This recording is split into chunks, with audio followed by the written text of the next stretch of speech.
Bambi, the Reckoning.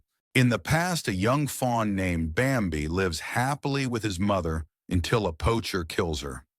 Bambi grows up alone, but meets a doe named Faline, who then gives birth to a fawn.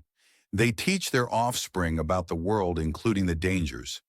Unfortunately, Faline is fatally run over by a truck carrying toxic waste from a local pharmaceutical company, Wybexer Pharmaceuticals, and Bambi's offspring disappears in a panic. Devastated, Bambi drinks contaminated water from a river, which mutates him into a ravenous creature, determined to get his revenge. In the present, Mother Zana and her son Benji take a taxi to visit Zana's husband Simon and his family. His dementia-stricken mother Mary, his brothers Andrew and Joshua, Andrew's wife Harriet, and their teenage son Harrison, although Simon himself cannot arrive due to work schedules. On the way, Bambi attacks the taxi and kills the driver, while Zana and Benji manage to reach Mary's house. Meanwhile, Michael, Tyler, and Eddie, three hunters hired by Will Bexer, prepare to hunt Bambi. Joshua leaves the house only to be accidentally shot dead by Tyler. Harrison annoys Benji and Mary, the latter of whom starts acting strange, knows Bambi's name, and has made several drawings of Bambi around the house. Bambi attacks the house and kills Harriet, forcing the family to flee to a caravan. They drive into the forest and temporarily lose him, only to find a log blocking the way.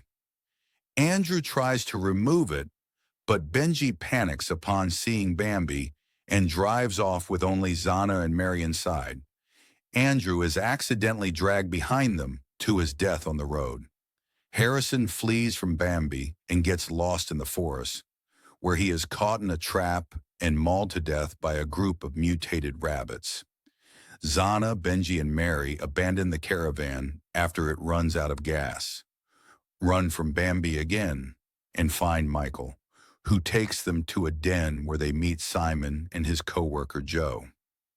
Simon reveals himself as the one who killed Faline and dumped toxic waste into the river.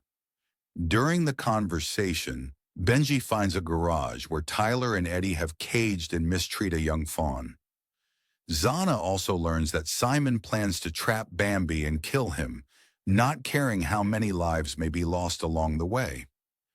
Tyler goes to urinate and ends up being decapitated by Bambi. When Eddie goes to investigate, Bambi rips off his legs and his head. Benji frees the fawn and runs away. Zana and Simon go after him, while Mary encounters Bambi, who tries to kill her. Jo sacrifices herself and shoots a gas canister to kill Bambi, but Bambi survives. Benji eventually reunites with Zana and Simon, only for Michael to arrive too, threatening them with gunpoint and demands the fawn. Bambi drags Michael into the forest before approaching Benji. Simon abandons Zana and Benji and tries to flee, but gets killed by a mutant rabbit inside his car. Realizing the fawn is Bambi's offspring, Zana and Benji return it to him. However, a bloodied Michael arrives and fatally shoots Bambi, only to get shot dead by Mary, who has recovered from her dementia. Bambi bleeds out in front of Zana, Benji, and his own offspring.